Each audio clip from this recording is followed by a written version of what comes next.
घर की औरत। कहते हैं ना, घर दीवारों से नहीं, उसके अंदर रहने वाले लोगों से बनता है। लेकिन क्या हो जब घर के लोग ऐसे हो। सारा दिन खाती रहती हो, सोती रहती हो, कोई काम नहीं है तुम्हारे पास। ऊपर से बहू के आ जाने के बाद तो तुम और निकम्मी हो गई हो। दिखावे के लिए हाथ में माला पकड़ ली है, बाकी कोई काम नहीं करती। अरे कैसी बात कर रहे हैं? अब तो बहू आ गई है, अब तो मेरी बेइज्जती करना बंद कर दीजिए। जैसे तैसे मेरी तो जिंदगी कट गई, गालियां खा खा कर।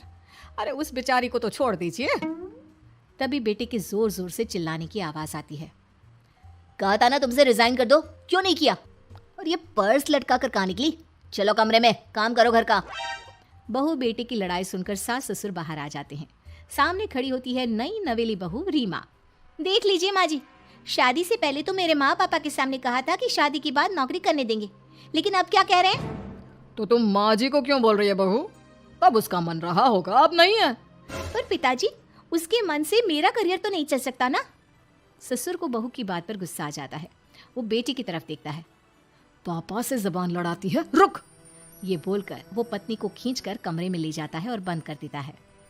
ये सब देखकर सास दुखी हो जाती है। पति के जाने के बाद सास बेटी से कहती है, देख बेटा, अब जमाना कुछ और है। तेरे पिता ने घर में औरतों की कद्र नहीं की, लेकिन तू ऐसा ना बन। शहर की समझदार पढ़ी लिखी लड़की से शादी की है तूने, उसका ख्याल रखा कर, तमीज से पेश आया कर। जा, बहू को कमरे से बाहर ले आ। लेकिन बेटा नहीं मानता और बहू कमरे में सारा दिन बंद रहती है। शाम को बेटा बाहर जाता है कि सास चाय और बिस्कुट लेकर बहू के कमरे में जाती है। बहू बेटा ये ले, चाय पी ले। रो रो कर कैसी शक्ल बना ली है बेटा। माँ जी, ये कैसे लोग हैं? आप कैसे मैनेज कर रही हैं? ऐसे थोड़ी ना होता है माँ जी। घर की औरतों को तो पिताजी और ये इंसान समझते ही नहीं।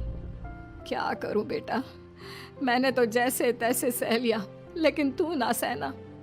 दोनों बात कर ही रहे थे कि ससुर आ जाते हैं। अच्छा, तो अब बहू को भड़का रही हो? बहुत दिन हो गए मार खाए, अब क्या बहू के सामने खाओगी? जाओ यहाँ से, और जरूरत नहीं है ज्यादा इस लड़की को सर पर चढ़ाने की, समझी?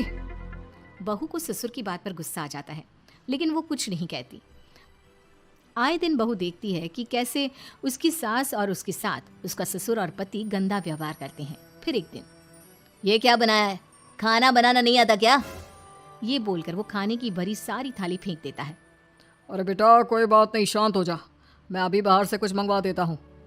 हाँ पापा, ऑर्डर करिए। ऐसे खाने से तो पेट भरने से रहा।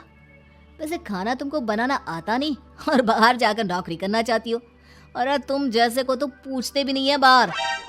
बहू को पति की बात पर गुस्सा आता है, तभी सास बोल पड़ती है। तेरे से ज्यादा पढ़ी लिखी है वो, तो तूने इसे कहा था कि तू नौकरी करने देगा तो तुझसे शादी कर ली, वरना ना ही करवाते इसके माँ बाप तुझसे शादी इसकी। और कमाती भी ये तेरे जितना ही है बेटा। बहू हैरान रह जाती है कि जो सास खुद के लिए एक बार भी खड़ी नहीं हुई, वो उसके लिए बेटे को भी भला बुरा सुना रही है। उसकी नज़र में सास की इज्जत और बढ़ जाती है। वो सास को देखकर ये सब सोच ही रही थी कि उसके कान में एक जोर से चांटे की आवाज आती है। किसको किसको मार पड़ी? वो देख ही रही होती है कि उसकी नज़र जमीन पर बैठी सास पर पड़ती है। अभी तो धीरे से मारा, फिर जुबान खोली ना तो ऐसा मारूंगा कि कान के पर्दे फट जाएंगे। सास रो रही थी। बेटा और पति वहां से चले जाते हैं। पिताजी अच्छा किया माँ को जोर का चांटा लगाकर, आगे से जबान खोलने से पहले 4 बार सोचेंगी। बड़ी आई। दोनों हंसते हुए वहां से निकल जाते हैं। बहू सास को उठाती है और पानी देती है। मैंने ये दिन रोज देखे हैं बहू, लेकिन तू नहीं सहना। तू अपना जीवन अपने अनुसार जीना। शादी के वक्त मैंने तेरी माँ से बात करने की कोशिश की थी, उन्हें बताया था, लेकिन वो नहीं मानी। बहू सास को पकड़कर रोने लगती है। वो इसलिए नहीं मानी क्योंकि वो मेरी सगी माँ नहीं है। माँ जी, जिस तरह से आप मेरे लिए खड़ी हुई है ना, मेरी माँ भी नहीं हुई। बेटा मैं तेरा भला चाहती हूँ, तू नौकरी इस घर में रहकर तो नहीं कर पाएगी।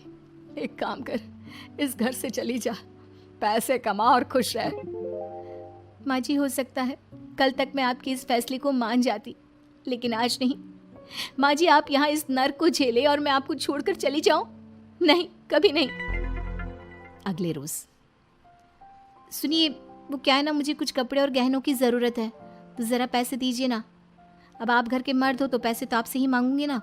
बुरा तो नहीं लग रहा ना आपको? नहीं नहीं, बुरा क्यों लगेगा। ये लो कार्ड, कर लेना शॉपिंग।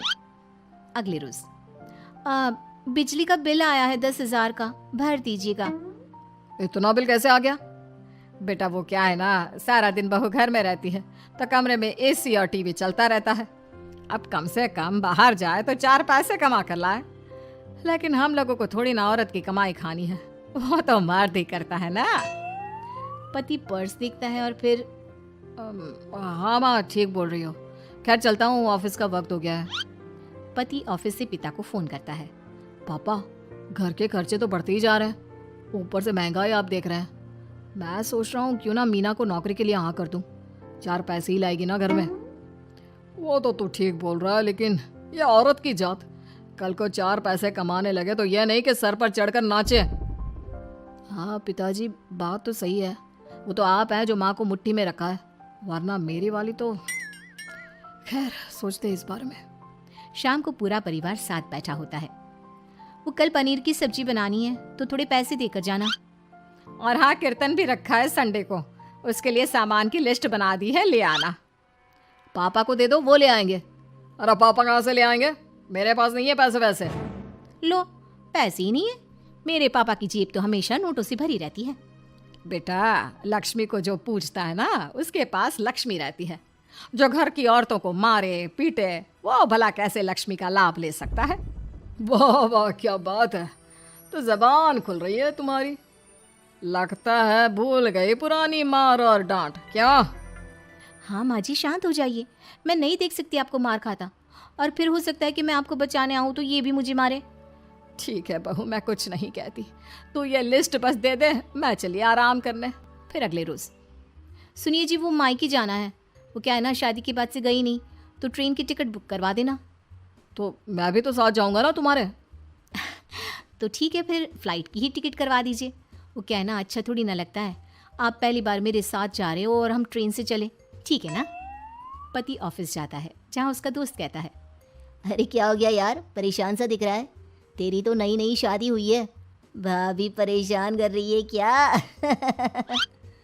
अरे नहीं यार, तू तो जानता है थोड़ी सी कमाई में घर चलाना मुश्किल हो रहा है। तू कैसे मैनेज करता है यार? कैसे क्या यार, तू जानता है ना मेरी बीवी रिया को, वो टीचर है, फिर घर में ट्यूशन करती है, साथ में बच्चे भी पढ़ लेते हैं। यार घर नाम की गाड़ी दोनों पहियों के साथ चलने से ही चलती है। वो भी कमाती है और मैं भी, और चल रहा है घर बस। पति को दोस्त की बात समझ में आती है, लेकिन पिता का ज्ञान कैसे भूल सकता था।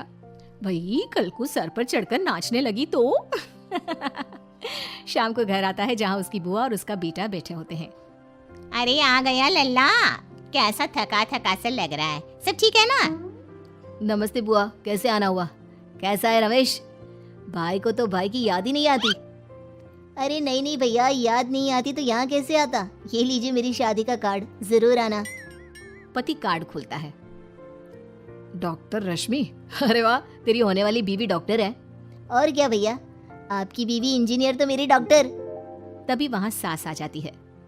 अरे जब घर में ही बिठाना है बेचारी को तो काहे का इंजीनियर है, तो काम वाली ही, घर का काम करती है और आराम। इतनी पढ़ी लिखी लड़की को घर पर क्यों बिठा रखा है? अरे बहू कहीं झोला छाप डिग्री तो नहीं लेकर आई है? पत्नी की बुराई सुनकर पति को गुस्सा आता है। नहीं बुआ, यूनिवर्सिटी टॉपर है मेरी मीना, और हाँ बड़ी कंपनी में काम भी करती है। बस शादी के बाद कुछ महीनों की छुट्टी ली थी, अगले हफ्ते से ऑफिस शुरू हो जाएगा। क्यों मीना? तभी ससुर आ जाते हैं। हाँ लेकिन फिर घर का काम कैसे होगा, और पैसे कमाने लगेगी तो सर पर। पिता की बात पूरी नहीं हुई कि बेटा, सर पर चढ़ने का हक है उसका पापा, पत्नी है वो मेरी, यानी मेरे घर की रानी, और रानियां तो सर का ताज होती है। क्यों मीना? मीना पति की बात सुनकर शर्मा जाती है। वाह बेटा, तू सही समय में समझ गया कि औरतों की इज्जत करने वाले घर में शांति और लक्ष्मी का वास होता है।